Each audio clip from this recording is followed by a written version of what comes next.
खुलुमबाय बे समाव दङ बडलेण्ड इंखं टेलिभिजननि स्टुडिअ आं खोमथागोरा गयारि।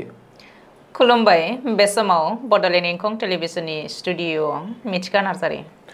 दिनैनि गाहाय रादाबफोराव दङ। आथिखालाव अमा फिसिनाय मावथांखियाव मावफुं सोद्रोमा राकेश ब्रह्मआ गोख्रों जांख्रिखांदों। राजस्थानाव इन्डियान एयार फर्सनि मिग-29 दावहारु बिरखं जाब्रबथाय। मणिपुर पुलिसआ अपारेशन खालामनायाव गोबां बिबांनि हाथियार आरो बेफ्रुग्रा बेसादफोरखौ बोखांनो हादों। बिटिसिनि सेक्रेटारियेटआव सोलोंथाइ जेंनाखौ लानानै बर' थुनलाइ आफाद आरो एबसुआ प्रमद बर'खौ लोगो हमहैदों। 2025 मायथाइनि काउन्सिलनि बिसायख'थियाव बिपिएफ दोलोनि देरहानायनि थाखाय साखाफारा जाबाय बुंदों मनेश्वर ब्रह्म। आइएमडिआ गुवाहाटी नोगोरमानि थाखाय अखा हानायनि सांग्रांथि होदों। तेलेंगाना आरो अन्ध्र प्रदेशआव गिख्रंथाव दैबाना, सा 35 सुबुंनि जिउ खहा। क'क्राझार गभर्नमेन्ट कलेजाव फरायसा गौथुमा दिनै सानसेनि मेहेरगोनां हाबाफारिजों केडिएसए अडिटोरियाम हलाव फ्रेशमेन ससियेल डे 2024 खौ खुंदों।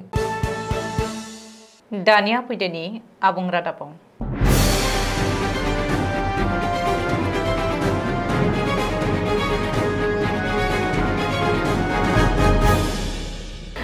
गुबुन जायगा आरो फरायसालिमाफोराव गुबुन गुबुन रोखोमनि उफेरा फोरोंखान्थि हाबाफारि लाबोनाय बायदिनो दिनैबो बिटिआर सोरखारनिफ्राय हिमराज इन्टारप्राइजेसनि बानजायनायाव बाक्सा जिल्ला सालबारि महकुमानि बेन्दोंनि सिमला पुलिस थानानि सिङाव थानाय हजुवानि कक्लाबारि साफागुरि फरायसालिमायाव ब्लक खोन्दोनि सोलोंथाइ फसंथानफोराव जाग्रा आदार, आबाद मावनाय, जुनार फिसिनाय आदबफोर जेरै अमा फिसिनाय, बोरमा फिसिनाय, हांसो फिसिनायनि सायाव उफेरा फोरोंखान्थि हाबाफारि लानाय जायो। बे हाबाफारियाव गुबुन गुबुन जायगानिफ्राय स्कलारफोर लाबोनानै फरायसाफोरनि गेजेराव सावरायहोयो। बेनि अनगायैबो बे हाबाफारियाव बिटिआरनि मावफुं सोद्रोमा राकेश ब्रह्म बिथाङा गाहाय आलासि महरै बाहागो लाफैयो आरो 22 नं कक्लाबारि बियाबनि एमएलए मन्टु बर'आबो बाहागो लाफैनानै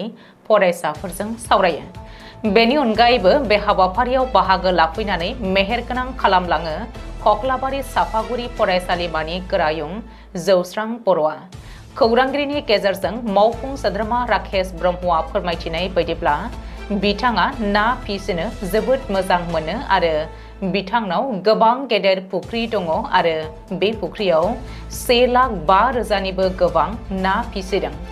गावनि बेफोरबायदि एक्सपिरियेन्सखौ बयजोंबो सावरायलायनानै राकेश ब्रह्मआ सोरखारि साख्रिनिबो अनगायै बेफोरबायदि उफेरा हाबा मावनानै संसार सोलिनो हानाय बाथ्राखौ बुंथियो। बेनि अनगायैबो गावनि गुबुन गुबुन आबाद मावनाय, ना, अमा आरो बोरमा फिसिनानै गोजोननाय मोनो बेखौबो फोरमायथियो। राजस्थाननि सोनाब ओनसोल बार्मिराव इन्डियान एयार फर्सनि मिग-29 दावहारु बिरखंआ समबारनि मोनाबिलि समाव हरखाबै जाब्रबथाय जादों। जाहोनाव दावहारु बिरखंआ अर खामग्लिनानै सयहांगार जायो। बार्मिर सेक्टर एयार फर्स बेसनिफ्राय ट्रेनिं तालिमनि थाखाय बिरखांनाय मिग-29 बिरखंनि पाइलटआ इन्जिननि खाराब जानायखौ मोनदांनानै रावबो सुबुं थायै जायगायाव खोख्लैहैनानै गावखौ रैखा खालामनो हायो होननानै इन्डियान एयार फर्सनि सुलुङाव फोरमायथिदों। अदेबानि इन्डियान एयार फर्सआ बिफानारि नायबिजिरनाय एबा COI बिथोन होबाय होननानै मिथिहोदों। मणिपुर पुलिसआ अपारेशन खालामनायाव गोबां बिबांनि हाथियार आरो बेफ्रुग्रा बेसादफोर बोखांनो हादों। रैखाथि गोहोआ मणिपुरनि हाजो आरो हायेन जिल्लाफोरनि सेरफांगुरि आरो लोरबां ओनसोलफोराव गुवारै नागिरनाय हाबाफारि लादों। बे अपारेशनफोरनि समाव गोबां बिबांनि हाथियार आरो बेफ्रुग्रा बेसादफोर बोखांनो हादोंमोन। गाहायै कांपकपि जिल्लानि कांसु पनलेन्डनिफ्राय गोबां बिबांनि हाथियारफोरखौ जब्द खालामनो हादों। बेफोर बेसादफोरानो जादों फारियै मोनजि सिंगल बर' बेरेल्स राइफल्स, मोनसे इम्प्रभाइज मर्टार, मोनगु improvised mortar barrels, 20 gelatin sticks, 30 detonators, 10 metres fuse, 2 country made rockets, 2 KG lead shot, 94 fire cases, 5 radio sets, charger adapters आरो स्पेयार बेटारिज, मोनब्रै बुलेट प्रुफ हार्नेस आरो गंसे हेलमेटखौ मोननो हादोंमोन। बेनि अनगायैबो कांपकपि जिल्लानि करम बायपेनिफ्राय रैखाथि हानजाफोरा गंसे ड्रनबो बोखांनो हादोंमोन।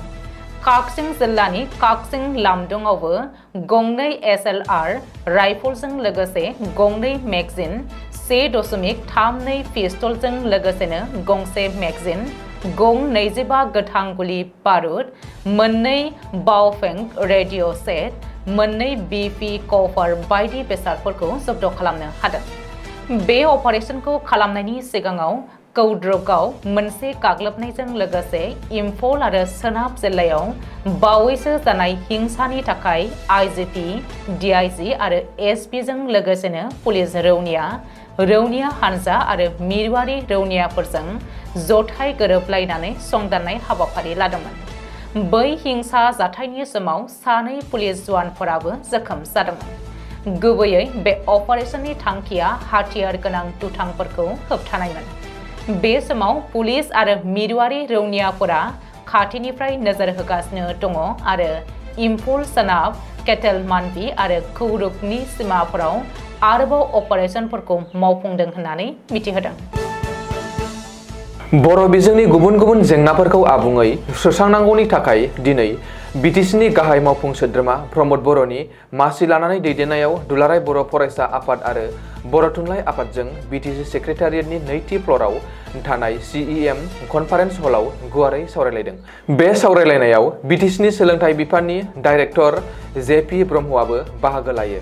बर' बिजोंनि जेंनाफोरखौ लानानै आबुङै सुस्रांनो थांखि लानानै दिनैनि बे सावरायलायनायाव एबसुनिफ्राय फारियै आफादगिरि दिपेन बर'जों लोगोसेनो लोगो आफादगिरि खोरोमदाव औवारी, गाहाय नेहाथारि कनिन्द्र बसुमतारी, लोगो गाहाय नेहाथारि दिनेश ब्रह्म, बुंथिगिरि अबिद नार्जारी आरो सोलोंथाइ नेहाथारि सोमावसार बसुमतारी मोनहा बाहागो लानायजों लोगोसे बर' थुनलाइ आफादनिफ्राय फारियै आफादगिरि डक्टर सुरत नार्जारी आरो गाहाय नेहाथारि नीलकान्त गयारीमोनहा बाहागो लायो। BPFनि मथनगुरि ब्लक कमिटि, ब्लक आइजो BPF, लाइमोन ब्लक BPFनि स्निथि 3 बोसोरारि जथुम्माखौ मैया समबारखालि सालबारि महकुमानि बेन्दोंआव थानाय हथापारायाव थानाय BPFनि मावख'आव खुंफुंनाय जायो।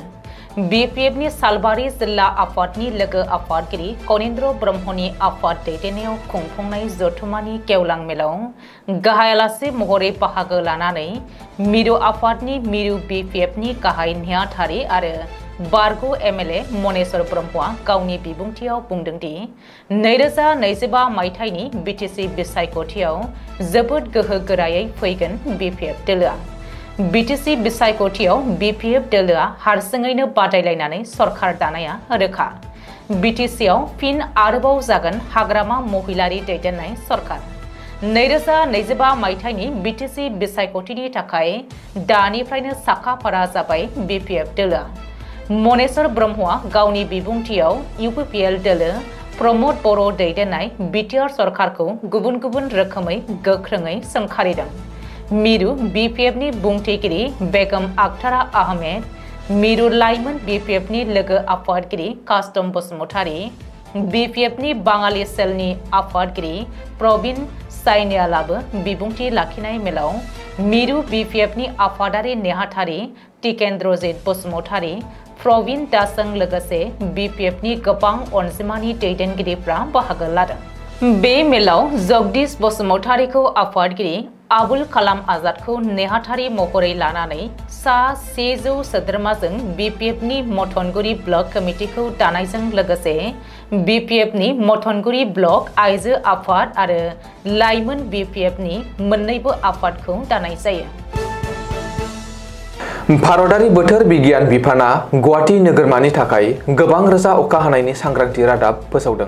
फैगौ 24 घन्टायाव 7 निफ्राय 11 सेन्टिमिटारसिम गोबां अखा हानायनि इसारा होदों IMDआ फोरमायथिनाय बायदिब्ला गोबां अखा हानायनि जाहोनाव गुवाहाटी आरो दिसपुर बेंखनाव थानाय आरो माखासे गुवाहाटीनि खाथि खालानि गुबुन गुबुन जायगाफोराव गोहोम खोख्लैनो हागौ होननानैबो मिथिहोदों, जेराव जायगानि लामाफोराव जायगायारि दैबाना आरो दै लोमसावनायनि आसा दं।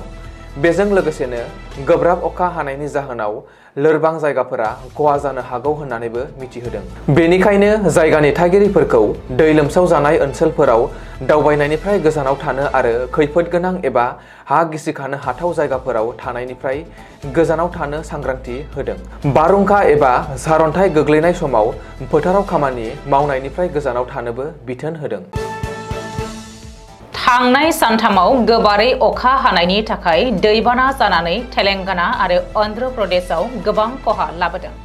तेलेंगानायाव दैबानाजों दासिमाव गासै सा 16 सुबुंनि जिउ खहा जादों। गुबुन फारसेथिं नसुङारि रायजो अन्ध्र प्रदेशआवबो सा 19 सुबुंनि जिउ खहा जानायनि खौरां मोननाय जादों। भारतारि बोथोर बिगियान बिफाना तेलेंगानानि आदिलाबाद, निजामाबाद आरो निर्मल जिल्लाफोराव गोबां अखा हाबावनो हागौ आरो अन्ध्र प्रदेशनि गुबुन गुबुन जायगाफोराव उफेरा अखा हानायनि आसा दं होननानै मिथिहोदों। तेलेंगानानि गिबि मन्त्रि रेवन्त रेड्डीनि दैदेननाय सोरखारा दैबानाजों खहा जानायखौ 5,000 कौटि रां आन्दाज खालामदों आरो मिरुनिफ्राय थाबैनो हेफाजाब होनो थाखाय 2,000 कौटि रां हरनो खावलायदों।